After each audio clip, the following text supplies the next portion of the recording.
তো মতিঝিল পর্যন্ত গিয়ে সেখানে আমরা পাল্টা কর্মসূচি যারা দিয়েছিল স্টুডেন্টস ফর সভরেন্টি নামের একটা ছাত্র সংগঠন, তাদেরকে আমরা সেখানে গিয়েই সেখানে অবস্থানরত অবস্থায় পাই।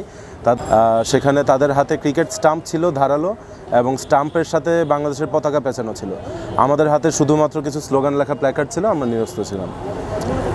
তারা শুরু থেকেই খুব মারমুখী আগ্রাসনীভাবে স্লোগান দিতে থাকে, চিল্লাতে থাকে এবং অনেক আগ্রাসনীভাবে, এবং তারা সেখানে আমরা অবস্থান নেওয়ার কিছুক্ষণের মধ্যেই তারা একটা স্টাম্প, ক্রিকেটের যে স্টাম্প, ছুঁড়ে মারে আমাদের দিকে, এবং একজনের গায়ে সেটা লাগে, সে তখন পিছনে সরে যায়। তখন তারা মাঝখানে পুলিশ রায়ট গিয়ার নিয়ে ছিল, তারা পুলিশকে বারবার বলতে থাকে যাতে আমরা সেখান থেকে চলে যাই। তবে আমরা তখন সিদ্ধান্ত নেই রাস্তায় বসে অবস্থান নেওয়ার, এবং বসার সাথে সাথে পুলিশ বলতে গেলে ব্যারিকেডটা ছেড়ে দেয়। পুলিশের ব্যারিকেড ভাঙা হয় নাই, পুলিশ ছেড়ে দিছে, এবং তখন তারা দৌড়ায় এসে আক্রমণ শুরু করে। আমি ঘুরে যাই, আমার ইমিডিয়েট সিনিয়র সাংবাদিকতা বিভাগের রূপাইয়া শ্রেষ্ঠা তংচঙ্গা আপু ওখানে ছিল।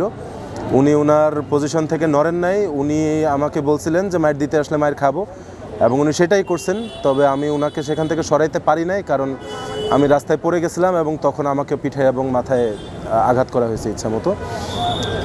তখন আমরা যখন সেখান থেকে সরে আসি, আমি আর ববি সেখান থেকে যখন সরে আসছি আহত অবস্থায়, তখন আমরা বারবার দেখি যে তারা ঘুরে ঘুরে ছোট ছোট দলে লাঠি নিয়ে বারবার আসছে, আর আমাকে দেখে হুমকি দিচ্ছে, সরে যা এখান থেকে, সরে যা, সন্ত্রাসীগুলোকে খুঁজ, সন্ত্রাসীগুলোকে মার, এই ধরনের কথা বলছিল। যখন তারা নিজেরা সশস্ত্র এবং আমরা নিরস্ত্র, তখন সন্ত্রাসী শব্দ ব্যবহার করাটা খুবই আসলে পরিহাস, তবে তারা তাও ব্যবহার করছিল। এবং সামনে গিয়ে আমি লক্ষ্য করি যে একটা পুলিশের ভ্যান সেখানে দাঁড়িয়ে আছে, এবং তারা যেদিক দিয়ে আসছে তারা ওই ভ্যানটাকে পার হয়ে এসেছে, এবং তাদেরকে থামানোর জন্য কিংবা সামনের পুলিশদেরকে জানানোর জন্য যে সশস্ত্র লোকজন আসছে, পুলিশ কোনো পদক্ষেপ নেয় নাই, পুলিশ বসেছিল।